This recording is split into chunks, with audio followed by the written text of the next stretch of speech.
Time functions in a very great speed, so the problem is there are chances of error, and that is somewhere around 1 in every 10,000 bases attached. So the enzyme has the ability to go back and remove the wrong base and allow the addition of the proper base, so that there is hardly any change in the genetic material information. Same way in the case of eukaryote, we have the repair mechanism also, where other type of enzymes are involved. Today I'll be talking about that before we move on to transcription topic. So please take care of the polarities whenever you draw this diagram. I don't want any mistakes because it matters a lot. Your polarity once goes wrong, your answers would be considered incorrect by the board exam checker people also. Now, leading stand, lagging stand differences we have done in the last class. Now this brings us to a very main topic, and that is the various enzymes involved. So I have made a list of the enzymes involved in this process. Prokaryotic machinery involves 3 types of DNA polymerase. This was already there in the notes. If you have gone through it, third, first and second, it's already mentioned here. So DNA polymerase enzyme, also called as DNA dependent DNA polymerase enzyme, is of 3 types in the case of prokaryotic organism. The first type, second type and third type. Now first type is basically for removing the primer, because I have already told you from the diagram, this primer has to be removed. These primers, Okazaki fragments, will be equal to the number of the primers involved. Leading strand will have only 1 primer, lagging strand will have primer number equal to the number of the Okazaki fragments. So these primers have to be removed, and removal of this primer and then addition of the DNA here is controlled by which enzyme? First. So DNA dependent DNA polymerase enzyme type first removes the primer and then fill the gap, so that gap and that repair concept is all controlled by the first enzyme.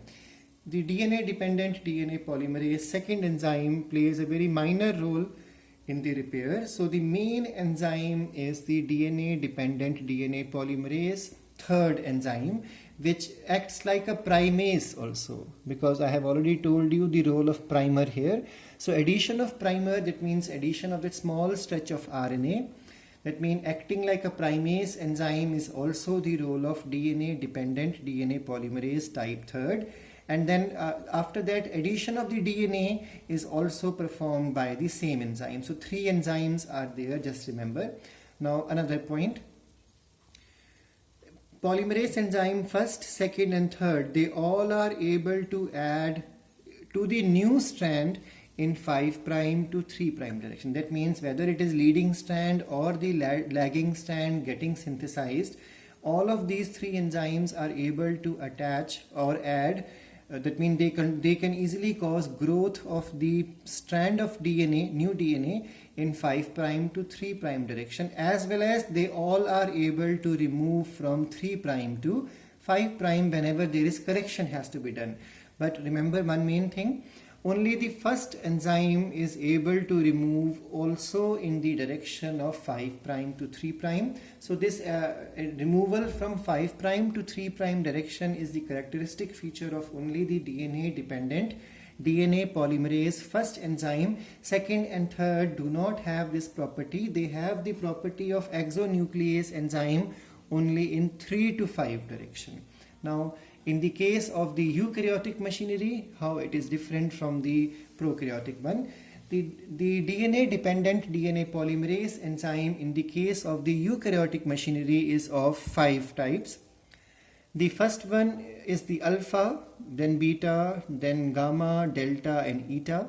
Alpha is the responsible as it initiates the process. Initiates means very easy point, acting like the primase enzyme. So in this case it was the third enzyme which adds RNA as well as DNA. In this case it's the first enzyme which adds the primer, so it acts like the primase enzyme.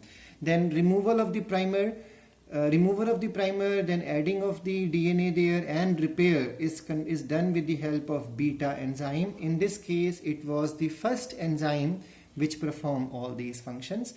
Then we all know mitochondrial DNA is different in the case of eukaryotic machinery. So the gamma type is responsible for replication of mitochondrial DNA, which is not basically the eukaryotic DNA, but something more like a prokaryotic one. The delta type is for elongation of the leading strand. So leading strand elongation is done by this, and eta is responsible for elongation of the lagging strand. So this is how DNA polymerases are different in prokaryotes and eukaryotes. The third is the main enzyme in DNA polymerase of the prokaryotic machinery, and in this case alpha is the primer in the case of eukaryotes, and delta and the eta are the one which are for the elongation of the leading strand and the lagging strand.